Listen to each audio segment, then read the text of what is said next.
Welcome to Where Parents Talk. My name is Lianne Castelino. Our guest today is a chiropractor and an entrepreneur. Dr. Brett Hill is the founder of Experience Life Chiropractic Clinic and YourPostureProgram.com, an online posture correction course. Dr. Hill is also a father of 4 teenagers, and he joins us today from Calgary. Thank you so much for taking the time. And thanks for having me. I appreciate it. It is something that we all have and should be thinking about, but I don't know how many of us really do. We're talking about our posture. Now, many people think of it just simply as sitting up or standing up straight. How do you define posture in a more holistic way? That's a great viewpoint. I mean, posture affects us in everything we do.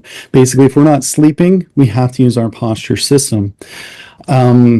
When we think about exercising, sitting at the chair, driving in the car, we're using it, whether it's good or bad, but it's unconsciously controlled. And that's the trick with posture, trying to fix it. It's not something we think about. It's not something like, oh, I want to strengthen my biceps. I go to the gym and just lift that weight and you'll get it stronger. We compensate, we adapt. It's called neuroplasticity. With that neuroplastic change, in our spine, it just adapts to whatever we are doing. So if we stimulate sitting a lot or looking at phones a lot, our body gets really adapted to that, and our posture is affected that way. And it's not just connected to the physical, but posture is also related to how emotionally or mentally we feel at the time. I mean, if you see someone who is sad or depressed or anxious, you can kind of tell in the way that they might carry themselves. They may shallower breathing, holding their shoulders tight, looking down. We can see that in their postural tone because, again, it's that unconscious system. And it's really related in a lot of things that we do, not just when we sit up. You have been helping people with their posture for well over a decade now. What made you first realize that posture was such a powerful and overlooked key to overall health? Well, I love that because it sounds so simple. Oh, I just need to fix my posture. But what we found with patients, and my goal has always been since I graduated chiropractic school, I had done some neurology training and extra things. And I was like, you know what? I feel like I can get people better faster than just constantly coming in, getting an adjustment, getting out, and doing that repetitively. I'm like, if we're not changing the activation to the nervous system, we're not making a lasting change to support that system. And so I kept seeing a lot of the same problems, people that would do weekend warrior stuff, but they're sitting all day during the week doing computer work or this or that. They have stress, they're holding their tight in the shoulders, their tension, they have tension headaches, jaw pain. All of these things I found are all related to similar root causes. And if we just addressed the posture system, which relates to balance control, so we do balance work, we work on strengthening the core system, the head positioning, the breathing, all of those things related to the posture. And so what we ended up doing, what I did was I found to get people better faster and to maintain that, we want to empower them. And we simplified it by doing this posture program, basically got created from doing a lot of the same exercises with people and different things, even though they maybe had slightly different complaints, because the root of it all came down to we need to transform or build the neuroplastic changes in the nervous system to strengthen the spine in a way that uses these small unconscious muscles so that they can support themselves throughout their day. Most people are working on a computer or this or that, and it adds micro strain into the body, and we get these shoulder injuries, these knee injuries, these back problems, tension headaches, or migraines. So a lot of the things that I found related to the same root cause. And so we developed this, and we've been using it with clients in office. And then we decided, you know what, we can help a lot more people by taking this online and doing video calls and assessments virtually, where we can help people get that sense and control to get at the root of their problem, to help build strength and empowerment, to not have the same things come back all the time. So, on that note, just to pick up on one of the points you made there, have you seen any kind of uptick since the pandemic, given that we're working from home and spending copious amounts of time in front of screens of all kinds? Any trends around that?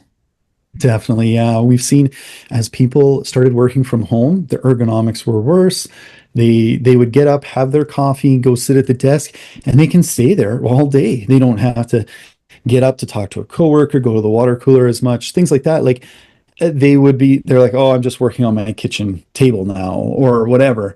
I'm like, yeah, it shows you're so much tighter, you're so much more stressed or shoulder problems because you're using that mouse repetitively. People are like, I don't know how this happened. I don't know why this started bothering me, but it's been years or months or chronically using the mouse or chronically using their device or phone. So yeah, we have since the pandemic because of that. People I mean, so much has gone online with meetings. People are constantly in my office. They're still doing work on their phone and they're like, oh, I'm just working from home and stuff. But it doesn't matter where we are. We're looking down at a device. So yeah, it's been a bit more of a problem for sure. Now, you work with people from all walks of life. Curious as to what specific challenges as it relates to posture that parents face. And I love that because as a parent, if you were to ask my kids, they'd be like, what's one of the things your dad always is on your case for? And they'd be like, oh, sitting up straight, like working on my posture, don't let my shoulders roll in. So I focus on a lot because um, one of the big things that is impactful with posture is our brain health. Just without diving too much into it, because there's so much to it, but when we're born, one of the first things we learn to do is lift our head up to look at the horizon. Tummy time is really important. That starts developing those curves of the spine and build that posture system. Then we start to crawl and then we start to stand. And once we stand upright, now gravity is acting on that posture system and on those joints and muscles to where it starts to fuel our frontal lobe in massive ways, massive speeds. And then we start to develop the other things like the speech and the fine motor control and the awareness of things as we continue to develop. But that's one of the very first things we get is our posture. And then as we get older, and especially in youth nowadays, I see I see youth walking down the street and they're walking like this. And I'm like, if they knew what it was doing to their brain, they might think twice because what that does is offload where our highest concentration of these what's called proprioceptors are in our neck, and it changes our vestibular system in our ear canals and our visual system to have awareness of where we are. And so it doesn't load our spine, it doesn't fire that frontal lobe, allows us to have more anxiety, stress, and dysregulation of emotional things and other things because of what it's doing in our nervous system and our brain health. And so that's one of the biggest things as a parent, trying to manage phone, social media, gaming, all of those things. And this is a whole another topic I could go on and speak on with families that I've done. But how do we help regulate that? And one of the biggest things I would say to parents and things that I've done in my own home is working with the kids, with youth or children to educate them on the health benefits of good posture, of managing screen time, of movement in general. Because the less we move, the less we fire that frontal lobe. And that frontal lobe is so important for being able to make good decisions, to recognize this isn't an immediate threat, to be able to reason a little bit more and have that higher center learning. And so it's really important that we move, that we are active, that we have, good posture has a huge impact on that.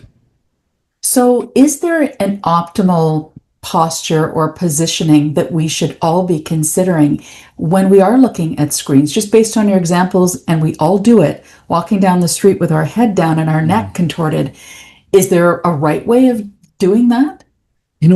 It's really difficult because um, nobody wants to walk down the street holding their phone or their device like this. Ideally, when we assess people, one of the things we're looking at in these measurements is we want to see that the ankle, the knee, the hip, the shoulder, the ear all line up in the same center of gravity line.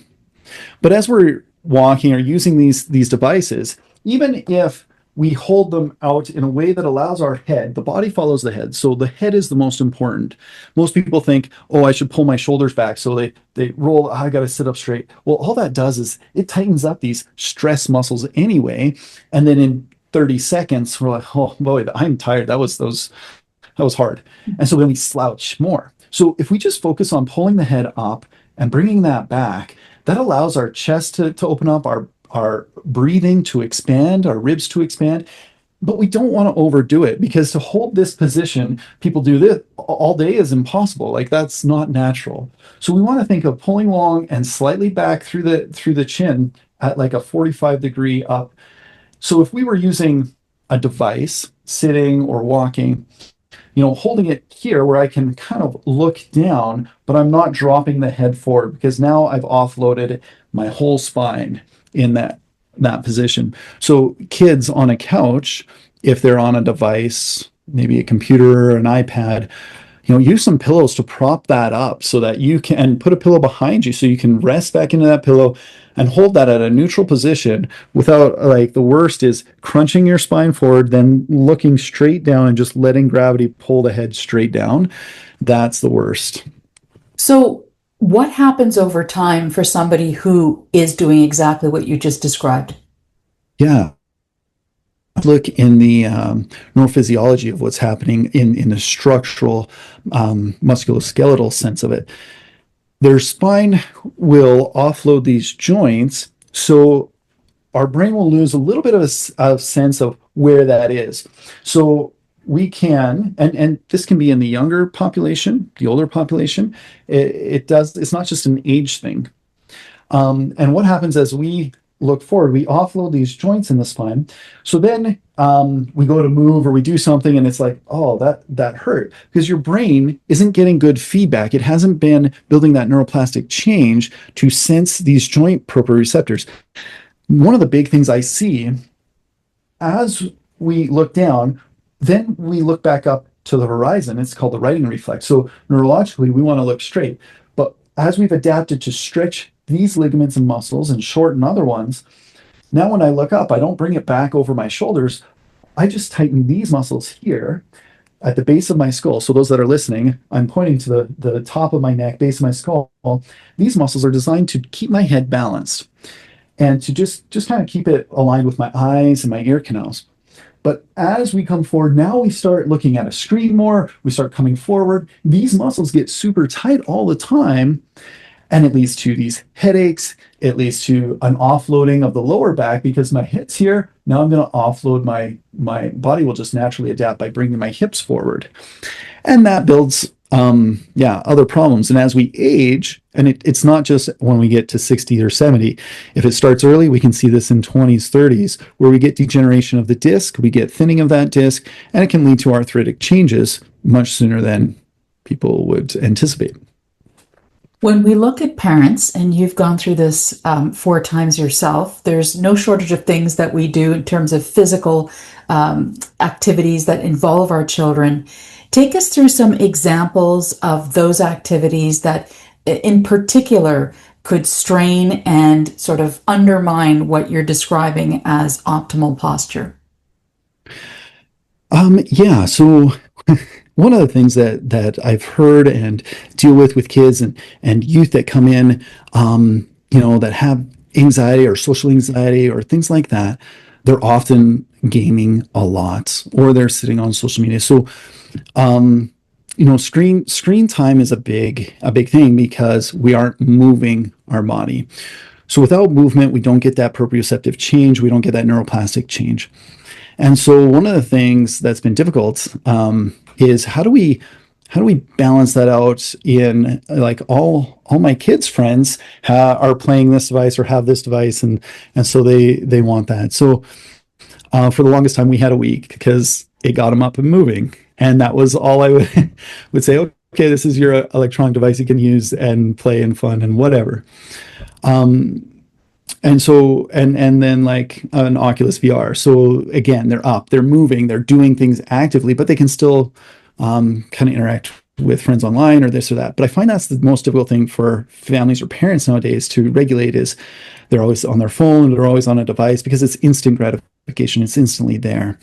Um, and so um, do some of the techniques that we've used is okay, every time you say it's Fortnite, you die or something, I want you to do 10 push-ups. I want you to do something that's quick, easy, 10 jumping jacks. It doesn't matter, but it gets them moving. It gets them to be like, okay, I'll do that really quick because then I can get into the next game. And then we put a limit on it. We put time limits on it to help them regulate that. Because if I just say, okay, get off, what happens is their frontal lobes shut down. They're playing, a violent game where it's like their sympathetic system or that stress response is going. Their blood's going, their breathing's going. They feel like they're in that game. And then we just ask them, okay, it's time for you to get off. Well, their brain can't process that. They are in this important thing right now, and they don't have that frontal lobe firing to reason, oh, this is just a game. I need to turn it off and whatever.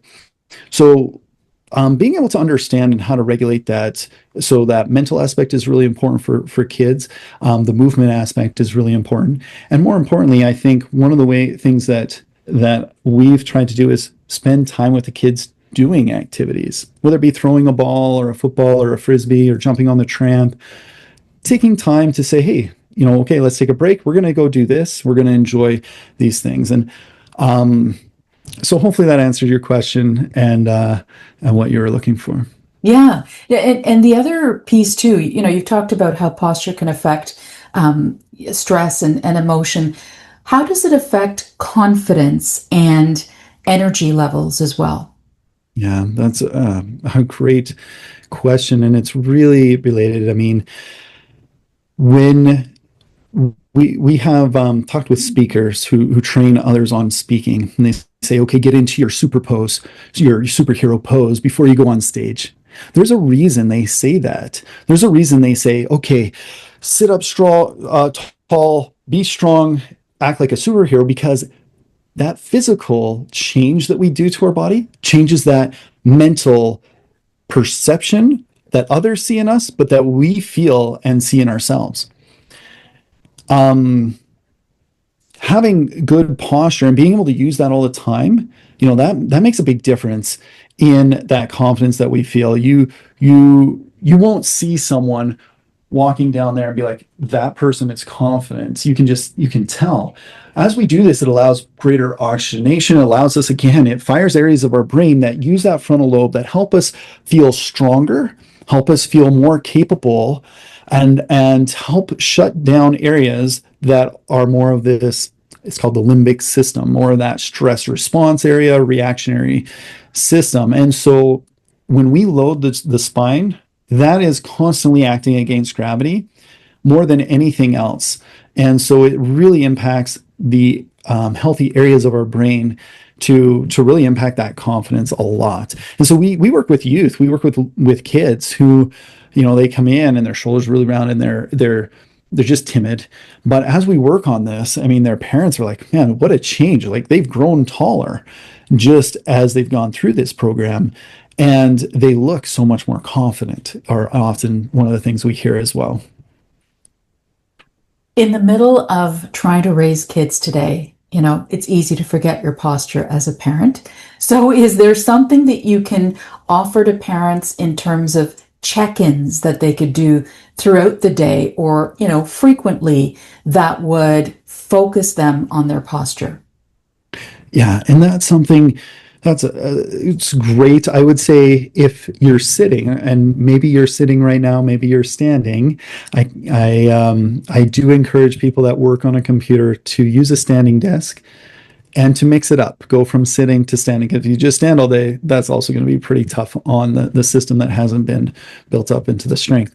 But I recommend setting a timer. If you work at a computer, set a timer every 45, 50 minutes to move. And it can be a short thing that you're doing. But typically, those that go through our program will say, okay, I want you to do one of those exercises. We've designed this program to be very simple to do those exercises, and they're more like activities throughout your day.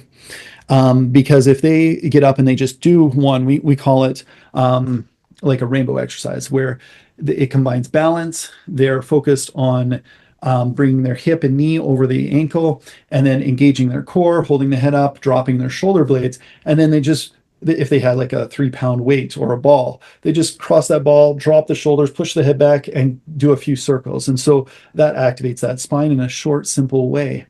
So there's check-ins when you know which muscles to fire that can be really helpful. And that's the trick. Most people compensate. So they think, oh, yeah, I got to sit up straight, but their head's been forward. So they do this and they pull the shoulders back and they're not using the right muscles. So they build into these neuroplastic changes that feed into how they've already been compensating for a long time. And it's really hard to correct. It's not as simple as just sitting up straight or just pull the shoulders back or those things, because those are big mover muscles. The ones with the posture are unconscious small muscles where it's like, what does that even feel like? And so the first few series of our program is all about feeling the right control through the head, through the core, through the shoulders, and then we build those together, and then we make it more difficult with combining balance exercise and coordination, and it builds upon itself. But it is tricky to correct on your own.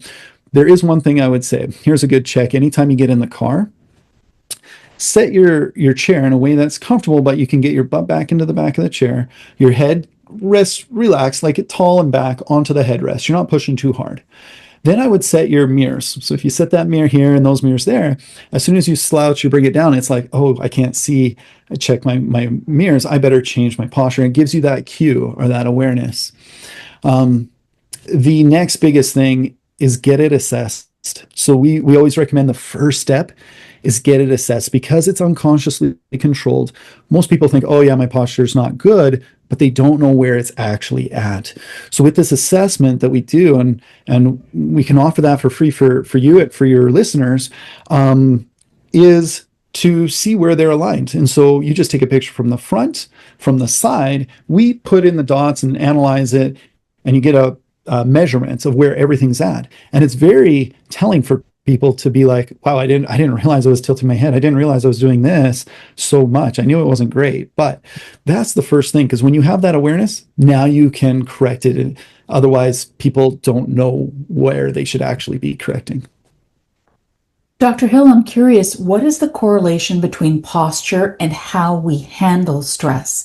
And I ask the question particularly as it relates to parents. We're, managing all kinds of stress during the day, but it might also influence potentially the mood they're in and therefore how they are, dealing with their kids. So posture and how we handle stress. What's the correlation? That's great. And as a parent, I mean, we get busy, starting a business, and we had 4 young kids when I started my practice, and it was stressful. It was busy. And, finding time to go work out for an hour at the gym wasn't an option, wasn't possible. But movement and posture in general, good, healthy movement is really healthy for de-stressing. Exercising can help with de-stressing and this and that, but we often are in a very stressful world and environment of work and family and kids, sports and running here, running there. It's hard to get that in for yourself. And so taking 5 minutes here, 5 minutes there, and doing little things. And this is why we designed this program, to try to make it simple, because as a parent myself, and finding it so difficult to just take whatever time I wanted to go and run for an hour or exercise or whatever, it didn't always fit well. And so what I find is I'll just do a little bit here and there, and it helps me ground myself. It helps to relax, helps me to reset. And as I'm doing it, I'm focusing on all the postural exercise, whether it be a push-up or whether it be whatever. But it doesn't have to be like my planned workout. It can just be an exercise here and there. And so that makes a big difference in helping us feel confident. So it goes back into that confident state, feel empowered ourselves. And then we can handle those other stresses as they come without feeling guilty of like, well, I haven't moved, or, well, I meant to lose some weight, but I don't have time. I can't do this and that. Take the little wins. We need to reward ourselves for little things. And so when we go dealing with our kids, it's also important that we're the example. They see us looking down at our phone, checking a message or an email. It's important that we take time to recognize, what is my posture like? What am I doing with my spine? Am I looking down all the time? Put that down, take a deep breath in. So, this is another great way to just take a deep breath through your nose, be tall, pull the head back, keep tall with your head, but relax your shoulders. And that helps reground yourself, helps you be confident, but relax. And so, say there's a stressful thing, or you're annoyed with something, or you're trying to deal with your kids, sometimes just taking that deep breath, pulling tall, lifting your head tall, relaxing your shoulders, but staying confident and tall in the chest and head. Now, going and talking to them, you're a little bit more aware of, okay, I'm in control, versus if we allow ourselves to not focus on the posture, and we allow ourselves to pull the shoulders tight, and we're immediately in this stress response, we're going to overreact on things. We're going to handle things in a way that, going back, it's like, I wish I hadn't done that. I wish I hadn't said that or reacted so much. So, taking a second to be aware of, what's my body doing? Where's that stress? How am I holding that? Breathing, resetting that can help control and modulate it. Are there any particular examples of patients that you've had that really stand out to you, that when you first saw them, they were at a certain level and, they needed a lot of help with their posture, and then over time you saw a marked difference, whether were a parent themselves or somebody younger? You mentioned dealing with youth as well. Anything stand out? Mhm. Yeah, we've had a few where really awesome. One in particular, it was doing it virtually online, and going through their initial assessment. It was like, he was, I believe, a 15-year-old, where we really needed to work to bring that head back. And it's a common thing we'll see. These kids don't realize, they're sitting at school all day, then they're on a device, they're on their phones all the time. And he was really forward, and he knew it, but he wanted help to fix this, and just had back soreness and chronic tension in the neck. As we worked through them, I mean, just the excitement that he got, the confidence, the strength that he gained, and then to reassess at the end, like, he was just so happy with the change that he made. He's like, I can feel this at school. I'm not as tired. I'm not as fatigued. I can hold my posture so much better. I feel more confident. These changes that they mention is the coolest thing, because they didn't come to me because they had a lack of confidence, but they always report, yeah, I feel way more aware of my posture. I feel more energy. I feel more confident in school and in what I'm doing, and holding that better. And so that was a cool one. We also had I believe, 11 or 12-year-old, where the dad brought him in because he was really concerned about his posture. And as we went through it at the end, when we asked, what are some of the biggest changes you've noticed in this, and he's like, my son has grown like 2 inches, like, just in standing up straighter, just in the way that, we've measured it. He is taller now, literally, just by changing his posture. And he's like, he looks so much better, more confident, and feels so much better. And so those were pretty cool. And then we've taken through one of our clients who travels a lot, engineer, works at a computer, traveled about a 12 to 13-hour drive every couple of weeks he'd have to do. And he's like, oh, my back kills me every time. By the time I get home, it's just done. And so we went through this program, and he's like, I really tried to implement those little things that you mentioned as I was driving, paying attention, doing the breathing, setting my shoulders down, the core, and all the things we worked through. He's like, by the end of getting home, I felt amazing. I didn't have any pain at all. He's like, I got out, told my wife, I've got to thank Dr. Hill for this. He went for an hour bike ride. He's like, it feels amazing. So things that he's able to do and feel empowered, it's great. We love that. We're almost out of time, but I did want to ask you, there are going to be people in the audience who think, I'm too far gone. My posture's been terrible for a long time. Is it ever too late to correct your posture? Rarely. There are cases that are pretty severe arthritic changes where the bones have fused, or they've had too many surgeries. There's so much scar tissue. It's very difficult if they're really elderly at that point. But to be honest, I've worked with patients who are really severe and in their 70s where we have seen changes, and it's all dependent on your willingness to make those changes. If you keep in the same patterns you've been, it won't make a difference. But if you go through a program, you really want to change. It's just doing the daily little things.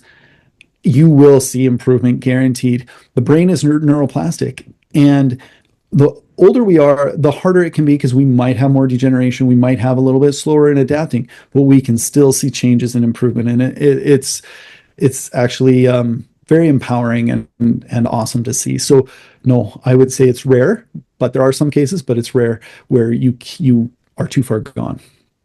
If there's one thing you want people to take away from our discussion, and specifically about their posture, what would it be? I would ask people to think about where they want to be in 5, 10, 15 years from now, because posture isn't something that just happened last week or 2 weeks ago where it's not good anymore. It takes a while to adapt. Again, it's just your brain adapting to that. So if you see where you want to be, see what you want to be doing, affecting your posture now, your body, your self in the future will thank you for doing that work today, to be aware of that. And like I said, it's not just the physical, the way we feel in the tension, but the energy, the confidence, all of those are impacted by our posture. If you were to see someone in an old folks home who is hunched over, you wouldn't say, that's what I want to be when I'm older, because that's the epitome of health. It really does impact our health in many ways. So take the little steps now, because it's the incremental little things that we adapt to that build over years that make big differences. So take those steps now to make big changes in your future. Such an interesting conversation. Dr. Brett Hill, chiropractor, founder of yourpostureprogram.com. Thank you so much for sharing your insight with us today. Thanks so much for having me, Lianne. I've really appreciated it, and it's been wonderful.